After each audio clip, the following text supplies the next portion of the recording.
Chinwe started going to traditional homes for fertility herbs to open her womb to bear a son, as she has no hope of conceiving on her own. She desperately needed a male child to shut the mouth of the village women and make her husband a fulfilled man. Chike kept calming her down not to allow what the women say get to her. Awele is there already, and she is a child which they wished for. One night, Chinwe had a dream.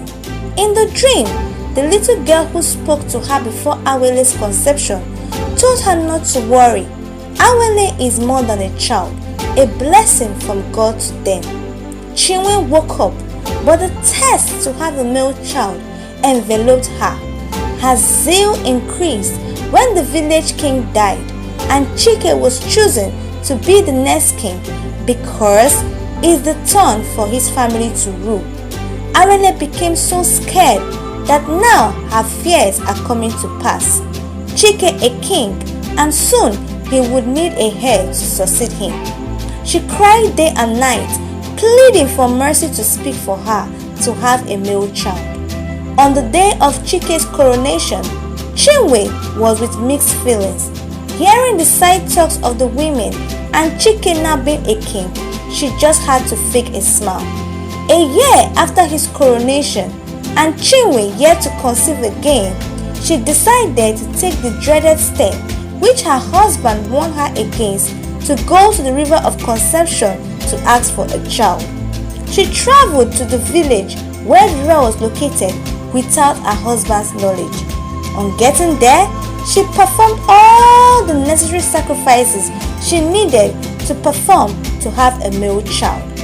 After the sacrifice, she traveled back to her village, and the following month she was pregnant.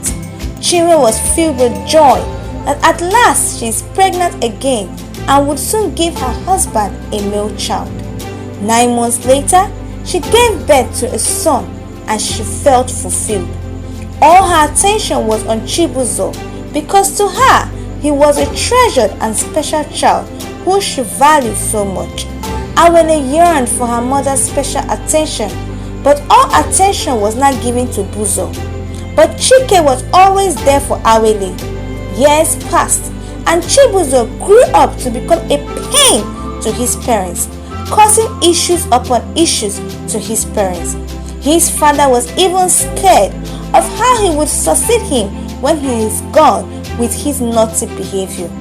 Chinwe kept interceding for Buzo and continued her yearly sacrifice for him in the river, but all to no avail. Awele, on the other hand, was taken to her aunt's place to live in the neighboring village when she yearned for her mother's attention. The following year, a terrible plague hit the village, and the villagers fell sick of an incurable sickness, the king inclusive of the sickness. The chief priest, Ezemo, was summoned, and he revealed to the king, who was on his sickbed, that it was a punishment to the village which was caused by the queen for not being patient. Everybody was stunned and turned to the queen with questions filled in their eyes. The queen, carrying Buzo, who was so sick, knelt down and faced the king, confessing of how she went to the river of conception to plead for a son, against the king's approval and the sacrifices and the warnings she didn't heed to. All she wanted was a male child, because she was in a haste to have a son and give the king, her husband, a male child. She pleaded with the villagers to forgive her. As she was pleading, Awele was brought back by her aunt, who was surprised to see how sickly the villagers looked. Awele rushed to her father, crying upon seeing his present health condition and that of her brother. Immediately, she placed her hand on her dad and prayed for him to be well, and the villagers also, telling them of how she has had the urge to come back and liberate her land from the plague. Everyone was stunned because of how Awele was bold. Few days later, the king got back his health, and the entire villagers. Awele was celebrated, and the chief priest came to announce that Awele will be the next ruler of the village, because she is a blessing to them. Her father accepted, and Chinwe pleaded for Awele's forgiveness for the way she treated her when she had Chibuzo and forgot about her, but gave all her attention to Buzo.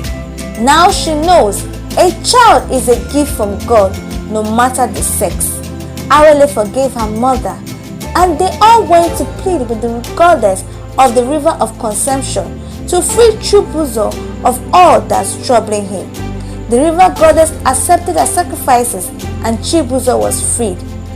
After the death of Chike years later, Awele was crowned the ruler of the kingdom, but she insisted her brother should rule, and she being a great supporter to the progress of his reign.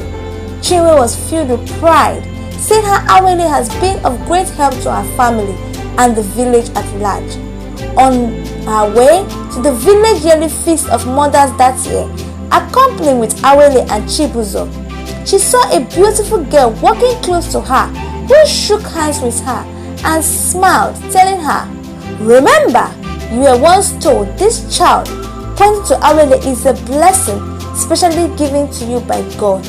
Your quest and haste for a male child would have destroyed your home and family, but thank God you have learned your lesson.